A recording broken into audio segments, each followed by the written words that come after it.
नमस्कार दोस्तों, मैं अतुल तिवारी आप सबका एक बार फिर से स्वागत करता हूं ऑनलाइन प्लेटफॉर्म जिसका नाम है प्रीमियर आधार IAS एकेडमी। और हम फिर से उपस्थित हैं आपके सामने 28 मई 2026 की समसामयिक घटनाओं के साथ। तो चलिए इस घटनाओं को देखते हैं और समझते हैं क्या क्या घटनाएं महत्वपूर्ण रही हैं। इसमें सबसे पहली घटना जो हमारे सामने है छत्तीसगढ़ के करंट अफेयर्स के रूप में, इसमें राष्ट्रीय आम महोत्सव रायपुर में 2026 आयोजित किया गया है। और इससे रिलेटेड हम देखें कि 200 से ज़्यादा आम की किस्में यहाँ पर प्रदर्शनी में लगाई गई। इसका आयोजन जो है 29 से 31 मई 2026 को आयोजित हुआ है। कहाँ पर आयोजित किया गया है? तो इंदिरा गांधी कृषि विश्वविद्यालय रायपुर में इसका आयोजन किया गया था, जहाँ पर 250 से अधिक किस्मों के आमों की प्रदर्शनी लगाई जाएगी। और आयोजन में आम के विभिन्न किस्मों की प्रतियोगिता भी आयोजित होगी, जिसमें छत्तीसगढ़ समेत देश के अलग अलग राज्यों के आम उत्पादक हिस्से शामिल होंगे इसमें। तो याद रखिएगा प्रदर्शनी कहाँ पर लगाई गई थी, तो इंदिरा गांधी कृषि विश्वविद्यालय रायपुर में लगाई गई थी। दूसरी और सबसे महत्वपूर्ण न्यूज़ हमारे सामने है, इससे क्वेश्चन बनने की संभावना है आपके आगामी परीक्षाओं में सब इंस्पेक्टर और ASI की। तो याद रखिएगा अरुण पांडे को छत्तीसगढ़ के नए प्रधान मुख्य वन संरक्षण के रूप में नियुक्त कर दिया गया है, PCCF के रूप में नियुक्त कर दिया गया है। इनका पूर्ण नाम अरुण कुमार पांडे है। इनकी नियुक्ति छत्तीसगढ़ के नए PCCF principal chief conservation of forest के पद पर ये कार्य करेंगे, मुख्य वन संरक्षक के पद पर ये कार्य करेंगे, जो वन विभाग से संबंधी के एक पद है। इन्होंने बिलासपुर के कोपरा जलाशय को अंतर्राष्ट्रीय रामसर साइट में शामिल करवाने के लिए, उसका दर्जा दिलाने के लिए महत्वपूर्ण भूमिका निभाई थी। और अब ये हमारे PCCF के रूप में कार्य करेंगे। आपके सामने इनकी फोटो भी है, तो आप ये देख सकते हो। और ये बहुत इंपॉर्टेंट न्यूज़ है, नाम याद रखिएगा अरुण कुमार पांडे। अरुण कुमार पांडे इनका पूरा नाम। दूसरा महत्वपूर्ण हमारे पास न्यूज़ है, रूप नारायण सिन्हा, इनको योग आयोग का अध्यक्ष बनाया गया। ऐसे भी क्वेश्चन हमको लगातार व्यापम और CGPSC की परीक्षाओं में देखने को मिले हैं, जिसमें योग आयोग के बारे में पूछा है। यहाँ पर एक क्वेश्चन आप याद रखिएगा कि रूप नारायण सिन्हा छत्तीसगढ़ योग आयोग के अध्यक्ष और भारतीय जनता पार्टी के वरिष्ठ नेता हैं। उन्हें छत्तीसगढ़ के कैबिनेट मंत्री का दर्जा प्राप्त था। और 26 मई 2026 को बिलासपुर में एक प्रशिक्षण शिविर के दौरान हृदयघात से उनका आकस्मिक निधन हो गया।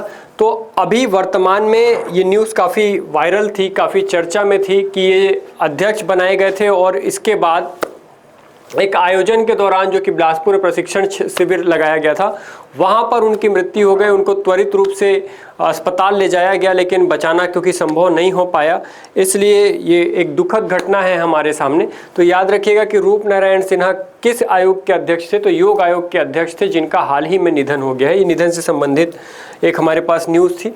आगे देखते हैं, नेशनल और इंटरनेशनल करंट अफेयर्स में हम जाने वाले हैं। और यहाँ पे आप ये फोटो देख सकते हैं, डायनासोर जैसा आपको दिखाई दे रहा है। ये भारत का पहला निजी मेडिकल म्यूजियम है, जिसके संस्थापक A. शिवारमन है। केरल की राजधानी जो है तिरुवनंतपुरम के उल्लूर क्षेत्र में 25 मई 2026 को म्यूजियम ऑफ मेडिकल आर्काइव्स का उद्घाटन किया गया है। यह केरल का पहला निजी मेडिकल म्यूजियम होने के साथ साथ भारत का भी पहला निजी मेडिकल म्यूजियम माना जा रहा है। मेडिकल म्यूजियम क्या होता है ये समझ लेते हैं। यह संग्रहालय चिकित्सा, शिक्षा, शरीर रचना, विज्ञान और चिकित्सा इतिहास से जुड़ी दुर्लभ सामग्री को संरक्षित करता है, जिसका मुख्य उपयोग एनाटॉमी, एम्ब्रियोलॉजी, पैथोलॉजी, माइक्रोबायोलॉजी और जो चिकित्सा इतिहास है इसके अध्ययन में किया जाता है। तो इसलिए आपको ये जो दिखाई दे रहा होगा डायनासोर की आकृति जैसा जो चित्र है, ये इस प्रकार से म्यूजियम में रखा जाता है, जिसमें मानव के विकास का क्रम या जंतु के विकास के क्रम को समझने के लिए ये सारी चीज़ों का कलेक्शन किया जाता है। तो याद रखिएगा ऐसा पहला म्यूजियम, निजी म्यूजियम है ये, पहला निजी मेडिकल म्यूजियम कहाँ पर स्थापित किया गया है? तो केरल तिरुवनंतपुरम के उल्लूर क्षेत्र में इसकी स्थापना की गई है। आगे देखिएगा, इजिप्शियन वल्चर ये आपके सामने दिखाई दे रहा है, जिसको हम गिद्ध के नाम से जानते हैं। इजिप्शियन वल्चर ये सफ़ेद गिद्ध है, जो मध्य प्रदेश के चंदेली में विलुप्त प्राय इजिप्शियन वल्चर को देखा गया है अभी वर्तमान में। इस पक्षी को सफाई कर्मी भी कहा जाता है, जो मृत जीवों का मांस खाकर पर्यावरण की सफाई में मदद करता है। इसे international union for conservation of nature IUCN ने इस पक्षी को विलुप्त पक्षी की कैटेगरी में रखा है। और इसे हाल ही में हम मध्य प्रदेश के चंदेली में इसको देख पाए हैं। इसको आप देख सकते हैं यहाँ पर। ये दुनिया के सबसे छोटे गिद्धों में शामिल है। सफ़ेद शरीर होता है, पीला सिर और जो काली चोंच है इसकी वो काले रंग की होती है। IUCN ने इस वनरेबल जो स्पीसीज होती है उस श्रेणी में इसको शामिल किया है और फरवरी से मई तक ये नेस्टिंग सीजन के लिए यहाँ पर आया होगा। पहाड़ी और चट्टानी क्षेत्र में ये रहना इसको पसंद है और भरतपुर की बयाना रेंज में इसकी पहली बार मौजूदगी दर्ज की गई थी। कैमरा ट्रैप और निगरानी से इसका आगे अध्ययन किया जाएगा। वन्यजीव गणना में मिले 4 गिद्ध में से 3 जो है वो मेल हैं और 1 फीमेल है, जिसमें इसको देखा गया है अभी। तो ये काफ़ी महत्वपूर्ण न्यूज़ है। तो कहाँ पर देखा गया? तो मध्य प्रदेश के चंदेली में इसको देखा गया, याद रखिएगा। सफ़ेद गिद्ध के नाम से इसको जाना जाता है या इसी को इजिप्शियन वल्चर भी कहा जाता है। आगे देखते हैं। अगली जो हमारे पास न्यूज़ है ये भारतीय सेना में आर्टिफिशियल इंटेलिजेंस के बढ़ते उपयोग से संबंधित है। आर्टिफिशियल इंटेलिजेंस कौटिल्य और क्यू कोर्स। भारतीय सेना ने वर्ष 2026 में कृत्रिम बुद्धिमत्ता आधारित 2 नई डिजिटल प्रणाली विकसित की है, जिसका नाम कौटिल्य और क्यू कोर्स रखा गया है। इसका उद्देश्य सैन्य कमान, खुफिया विश्लेषण और लॉजिस्टिक प्रबंधन को आधुनिक और डेटा आधारित बनाना है। कौटिल्य क्या है पहले ये समझिए। इसको लॉन्च किया गया 21 से 25 मई 2026 में। यह एक AI आधारित कमांड इंटेलिजेंस प्लेटफॉर्म है जो निर्णय लेने की प्रक्रिया को तेज और आधुनिक और प्रभावी बनाने में सहायता करेगा। यह प्राकृतिक भाषा और प्रसंस्करण का उपयोग करती है और सैनिकों के रिकॉर्ड, हथियारों, राशन और ऑपरेशन रेडिएशन पर नज़र रखने पर मदद करती है। वहीं पर अगर हम क्यू कोर्स की बात करें तो इसे 22 से 25 मई 2026 को लॉन्च किया गया। ये सैन्य आपूर्ति श्रृंखला और लॉजिस्टिक विकसित एकीकृत एप्लीकेशन है जो लॉजिस्टिक और इन्वेंट्री जो रसद और रख रखाव से संबंधित है प्रबंधन का कार्य करती है तथा सैन्य संसाधनों की निरंतर उपलब्धता को सुव्यवस्थित करने के लिए डिजाइन की गई कि कितना बचा है, कितना हमको और लगना है, ये सारी चीज़ों का रिकॉर्ड हम इसमें रख सकते हैं। तो AI की मदद से ये तैयार किया गया है। आगे देखिएगा, national summit for water on water. Bharat का पहला राष्ट्रीय AI on digital water summit था। ये नाम क्या था? तो national AI summit on water 2026। ठीक है, यहाँ पे समिट लिख लीजिएगा, ये सबमिट हो गया, थोड़ा सा ठीक कर लीजिएगा। आयोजन की तिथि इसको 27 मई 2026 थी। आयोजन स्थल था बेंगलोर और मेजबानी कर रहा था Bangalore water supply and sewerage board. यह समिट भारत में जल प्रबंधन और शहरी बुनियादी ढांचे में कृत्रिम बुद्धिमत्ता के उपयोग को बढ़ावा देने की दिशा में महत्वपूर्ण पहल माना जा रहा है। तो ये जो समिट है, ये जो आयोजन है वो कहाँ पर हुआ था? तो याद रखिएगा बेंगलुरु में हुआ है। बेंगलुरु में इसका आयोजन किया गया है जो कि पहला राष्ट्रीय AI on digital water summit था, याद रखिएगा। अगली न्यूज़ ले रहे हैं, राजस्थान में मिला गैस का बड़ा भंडार। जैसलमेर के जो डांडे वाला क्षेत्र है यहाँ पर प्राकृतिक गैस की खोज की गई है और बाड़मेर के लिए भी ये न्यूज़ गुड न्यूज़ के रूप में सामने आई है। लगभग 25,000 SCMD गैस उत्पादन की संभावना इससे, और जो फील्ड है वो जैसलमेर का डांडे वाला फील्ड है जो कि पश्चिमी राजस्थान को इससे फ़ायदा मिलेगा। राजस्थान इसी के तहत ऊर्जा हब बनने के और अग्रसर है। इसकी कुछ जानकारी हम देख लेते हैं। राजस्थान का डांडे वाला क्षेत्र प्राकृतिक गैस का नया भंडार यहाँ से प्राप्त हुआ है। राजस्थान के जैसलमेर जिले में थार रेगिस्तान में स्थित डांडे वाला फील्ड में ऑयल इंडिया लिमिटेड के द्वारा फॉर्मेशन नाम की जो चट्टानी परत से प्राकृतिक गैस का नया भंडार खोजा गया। सानू फॉर्मेशन नाम की जो चट्टान है उससे ये प्राप्त हुआ है। इसका उत्पादन 25,000 स्टैंडर्ड क्यूबिक मीटर मानक घन मीटर प्राकृतिक गैस का उत्पादन प्रतिदिन दर्ज किया गया है। यहाँ से निकलने वाली गैस काफ़ी उच्च गुणवत्ता वाली है जिसमें कार्बन डाइऑक्साइड का स्तर बेहद कम है। भारत में प्राकृतिक गैस के प्रमुख भंडार पश्चिमी अपतटी जिसको मुंबई है, पूर्वी अपतटी जिसको गोदावरी कृष्णा गोदावरी बेसिन और असम व पूर्व राज्य तथा अंडमान सागर के श्री विजयपुरम 2 कुएं हैं यहाँ पर, और राजस्थान में मुख्य रूप से केंद्रित है। तो याद रखिएगा कि एक नया क्षेत्र और मिला है हमको जो कि राजस्थान का डांडे वाला है।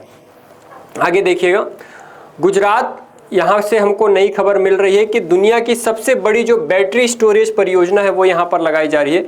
अदानी ग्रीन एनर्जी लिमिटेड ने 26 मई 2026 को गुजरात के खावड़ा में 3.37 गीगावाट घंटे क्षमता वाली बैटरी ऊर्जा भंडार प्रणाली को चालू किया है। इस परियोजना के द्वारा भारत के नवीनीकरणीय ऊर्जा के केंद्र में बड़े पैमाने पर सौर और पवन ऊर्जा निरंतर आपूर्ति करने में मदद मिलेगी। अगर हम आगे देखें तो बैटरी एनर्जी स्टोरेज सिस्टम है। इसमें यह एक ऐसी तकनीक है जिसमें बिजली को रिचार्जेबल बैटरियों में संग्रहित किया जाता है ताकि आवश्यकता पड़ने पर उसका उपयोग किया जा सके। इनका इस्तेमाल ग्रिड स्थिरता बनाए रखने और आवृत्ति नियंत्रण एवं बिजली की अधिक मांग वाले समय में ऊर्जा पूर्ति के लिए किया जाएगा। तो याद रखिएगा, ये बैटरी स्टोरेज परियोजना है जिसमें उत्पादित जो विद्युत होगा उनको बैटरीज में स्टोर करके रखा जाएगा। और ये एक मेगा प्रोजेक्ट है जो कि 10 महीने में पूरा किया गया है। तो याद रखिएगा कि सबसे बड़ी बैटरी स्टोरेज परियोजना है जो कि अडानी ग्रीन एनर्जी लिमिटेड के द्वारा इसको लगाया गया है गुजरात के खावड़ा में। याद रखेंगे। आगे देख रहे हैं, राष्ट्रीय खेल शासन नियम 2026 से जुड़ी ये खबर है। सरकार ने 26 मई 2026 को राष्ट्रीय खेल प्रशासन नियम 2026 और राष्ट्रीय खेल प्रशासन नियम 2026 आधिकारिक तौर पर अधिसूचित कर दिए हैं। इनका उद्देश्य खेल संगठनों में सुशासन सुनिश्चित करना, खेल प्रशासन को अधिक पारदर्शी, जवाबदेही, तकनीक आधारित और खेल विवादों के समाधान को तेज एवं प्रभावी बनाना है। अगर देखें राष्ट्रीय खेल बोर्ड को इसके संबंध में, तो यह बोर्ड खेल निकायों की कार्यप्रणाली में पारदर्शिता, जवाबदेहिता सुनिश्चित करने के लिए एक केंद्रीय प्राधिकरण के रूप में कार्य करेगा, जिसकी संरचना में एक अध्यक्ष और 2 सदस्य होंगे, जिसकी नियुक्ति केंद्र सरकार के द्वारा एक खोज सहचयन समिति के द्वारा अनुशंसित नामों के पैनल के आधार पर की जाएगी। इसका कार्य खेल संसाधनों जो संस्थाओं को मान्यता देना, नैतिक और वित्तीय मानकों का अनुपालन सुनिश्चित करना, ये सब इसके कार्य होंगे। वहीं हम राष्ट्रीय खेल न्यायाधिकरण की बात करें तो यह खेल से जुड़े विवादों और शिकायतों का निष्पक्ष और त्वरित समाधान करेगा। तो याद रखिएगा कि नए नियम जो बनाए गए हैं खेल शासन नियम 2026 के, जिसके कारण ये सारी चीज़ें अभी चर्चा में हैं। तो याद रखिएगा इसको।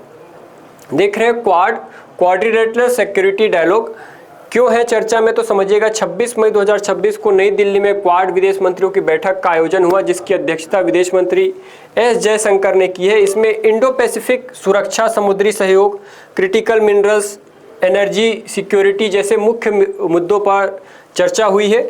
और क्वाड क्या है अगर ये जानना चाहें तो क्वाड 4 देशों भारत, संयुक्त राज्य अमेरिका, जापान और ऑस्ट्रेलिया का एक रणनीतिक समूह है जिसकी स्थापना 2007 में हुई थी। इसकी औपचारिक बैठक 25 सितंबर 2007 मनीला में हुई थी और इस बार ये जो बैठक है अभी नई दिल्ली में आयोजित की गई। इसका उद्देश्य इंडो पैसिफिक क्षेत्र में शांति, सुरक्षा और सहयोग को बढ़ावा देना है।